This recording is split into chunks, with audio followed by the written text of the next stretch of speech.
Well, there are moderate, I think, Republicans left. They're not in Congress. Those people are long gone, long extinct. But these are people like in New York 23 who were Republicans. This is a district that hadn't seen a Republican in hadn't seen a Democrat in 120 years. And he elected a Democrat last Tuesday because these moderate Republicans realized that the modern Republican Party no longer represents them. Any party that will use pictures of dead Jewish children and compare that to affordable health care really has lost its ethical and moral moorings. Congressman Tancredo, Speaker Boehner, well, yesterday there was a poster, there was a banner. We can show it again if you like. It was right there. Some of your ex-colleagues were there signing autographs under the banner. It didn't say a word. But on the issue of health care itself, when House Minority Leader Boehner says that this Democratic health care proposal is the biggest threat to freedom he has ever seen, do you agree with him that it's the biggest threat that you've ever seen? Really? Bigger than communism, bigger than terrorism, bigger than loose nuclear weapons?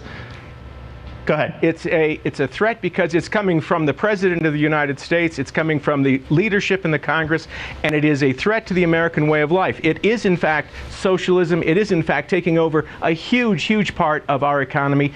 And you know, so therefore, it is a true and very scary threat. And that's one place I certainly agree with you, in that instead of all this, what I certainly believe is posturing, I mean, we don't even know that poster that you're looking at, for all I know, it was a Democrat, like the one in Michigan. You know, remember the guy holding the poster of Obama looking like a Nazi? That was a Democrat. That was a Democrat. Nobody spoke out against it. If it was a Democratic infiltrator, so how do I know? How do I know? You say something. It could have been. It could have been. Well, Congressman, let's explore. When you talk about a threat, but we should go back and talk about health care. You're right. That's far more important than any posters. When you describe it as a threat, what specifically are you referring to? Because a lot of Americans who have Medicare, which is essentially a single-payer government system, does Medicare threaten the security of the United States right now? Well, that's an interesting point because, of course, the way that they try to say that this particular bill that they propose is not going to cost us $1.8 trillion is because they're going to take, an extra money is because they're going to take about $500 billion out of Medicare. Medicare has already got lots and lots of problems, and I do think it's a problem. Absolutely. You can't keep doctors so how about in the it because Veterans Administration? The Veterans Administration is a single-payer system. Everybody in the military who was treated yesterday. So the military members, their healthcare system, that's also a threat to our freedom.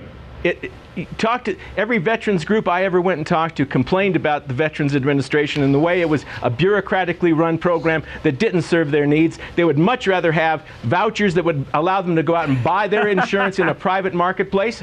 They've talked about it. At least you're laughing. What you may, but want. Talk to the veterans. They talked to me, and that's what they said. Markos? So I'm telling you, there is no government. Tom, I'm a veteran, okay? I did not get a deferment because I was too depressed to fight in a war that I supported in Vietnam. I'm a veteran, Tom. Yeah, well, that's what people want, they want a more effective. They want a more effective VA. You cannot. That's more money. No, you're not going to do that. You're not going to try to insult me that way and then pretend like we're just going on and talk about that. You either apologize. I'm not pretending anything. I told you straight up. The issue here is what the Republicans are afraid of. This is a threat to Republicans. They built an entire ideology predicated on telling people that government does not work. They are terrified of government programs that work because then people will realize that the government's not the enemy and that they're going to work. They're going to vote Democratic because Democrats are the party who realize that people need help and government can sometimes offer solutions.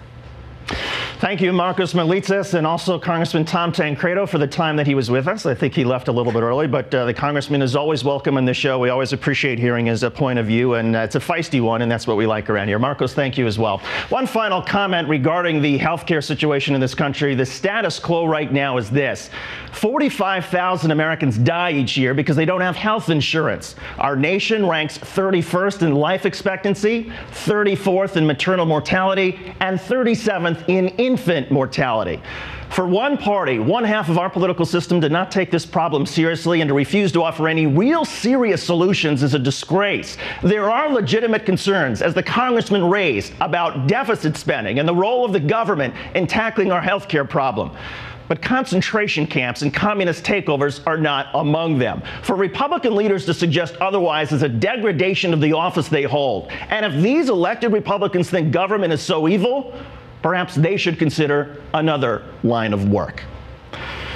Coming up, more on the Capitol Hill craziness. Congressman Todd Akin got the Tea Party started with the Pledge of Allegiance, but he should have brought some cue cards. We'll show you what happened in Psycho Talk.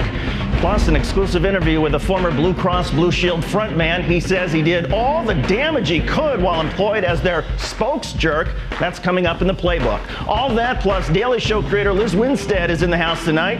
You're watching The Ed Show on MSNBC.